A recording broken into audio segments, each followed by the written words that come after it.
A long, long time ago, high up in the heavens, where no one from earth could see, lived Zhinü, the weaver girl. She was not merely a deity, but the beloved daughter of the Jade Emperor, ruler of all under the sky. Every day Zhinü sat at her loom, weaving silken threads from moonlight and mist, spinning the fabric of the heavens themselves. Her tapestries became clouds, rainbows, and twilight, adorning the sky with beauty. Though divine, Zhinü knew only endless duty, her existence devoid of joy, companionship, or warmth. Far below, in a humble valley, Niulang tended to cattle.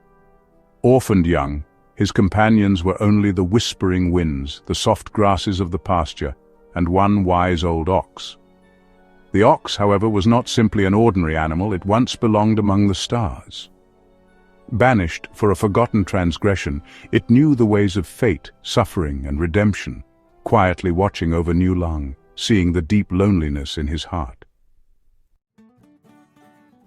One fateful day, moved by compassion for his master, the ox spoke gently, whispering, "Go down to the riverbank at twilight. There, maidens from the heavens descend to bathe in waters clear as starlight.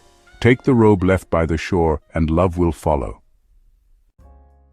Niulang obeyed, hiding among tall reeds near the gentle river. From the heavens, Zhinü and her sisters came softly down, shedding their celestial garments, stepping gracefully into the clear earthly waters. Niulang, transfixed, felt his heart awaken fully for the first time, captivated by Zhinü's quiet laughter, her delicate movements, her radiant beauty. This was not mere chance. Here is a deep truth illustrated clearly by their meeting. Love, fate, and the order of things exist in careful interdependence. Zhinü's descent was both an act of destiny and defiance, uniting heaven's eternal order with mortal emotion, linking what was meant to remain separate. This meeting showed that cosmic order is delicate. The universe itself, powerful as it seems, is balanced on subtle connections. Love, duty, and defiance constantly interacting, influencing one another, unable to exist independently.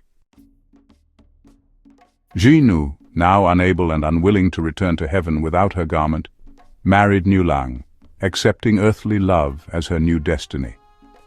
Together they crafted a humble life filled with simple joy, human warmth, and the richness of mortal experience. 2 children were born, embodying their love, and their family lived in gentle harmony beneath the heavens Zhinü herself once wove. Yet such blissful coexistence defied the laws of the celestial realm. Far above, in the courts of heaven, the Queen Mother, guardian of cosmic order, took notice. Furious, she declared that no celestial being should dwell among mortals. She sent soldiers of heaven to reclaim Zhinü, violently separating the lovers, returning the weeping weaver girl to her place among the stars. Here emerges a profound truth. Love often inspires defiance, and defiance challenges the natural order, triggering punishment and separation. This teaches us a powerful lesson. Any true act of love inherently tests boundaries.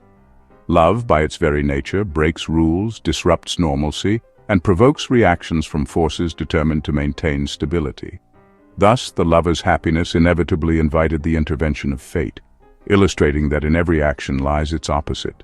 Love contains within itself seeds of tragedy. Happiness holds within it the inevitability of sorrow. Niulang was left grieving upon earth, yet his spirit would not surrender. Guided once more by his dying ox, he fashioned wings from the ox's celestial hide, taking his 2 children on his shoulders, and ascended to chase after his beloved wife. He pursued her into the heavens, seeking reunion at any cost. Yet the Queen Mother, resolute in preserving divine order, drew her hand across the heavens, creating an immense river of stars, the Milky Way, forever separating Zhinü from Niulang and their children. This cosmic divide represented not mere punishment, but the boundary between mortal desires and divine decrees, illustrating how deeply fate can wound, dividing even those whose love was pure and innocent. But even as it imposed separation, the Milky Way paradoxically made their love eternal, for separation deepened their longing and elevated their love from mere personal happiness into something legendary, something meaningful. Here lay a profound paradox. It was the very act of separation, of loss, that granted their love immortality. Their sorrow filled the universe, echoed through stars and winds, until even the smallest creatures heard their cries. The magpies, humble birds bound to earth yet able to reach toward heaven, felt deeply moved. Recognizing love's sincerity and the injustice of eternal separation, the magpies did what neither human nor celestial could accomplish alone. They flew upward in countless numbers, forming a bridge with their bodies, creating a path across the stars. Each year, on the 7th night of the 7th lunar month, the magpies reunite the lovers. In this moment of cosmic compassion, love and order reconcile, if only briefly. This yearly reunion symbolizes hope, the idea that even the greatest of barriers can occasionally be transcended by the combined efforts of many humble creatures acting out of pure compassion. The magpies represent an external force, something outside the lovers' struggle, showing how the universe itself strives toward balance, continuously seeking harmony amidst chaos and imbalance. Thus, the lover's story becomes eternally repeating, an endless cycle of longing, reunion, and separation. Each year, their brief union reaffirms their love, while also reinforcing the strength of celestial law. Their repeated suffering and joy create a cycle, an ongoing feedback loop of longing, loss, and fleeting fulfillment. This endless cycle reflects a deeper truth. Human lives, like this love, are shaped by constant rhythms of joy and pain, closeness and separation.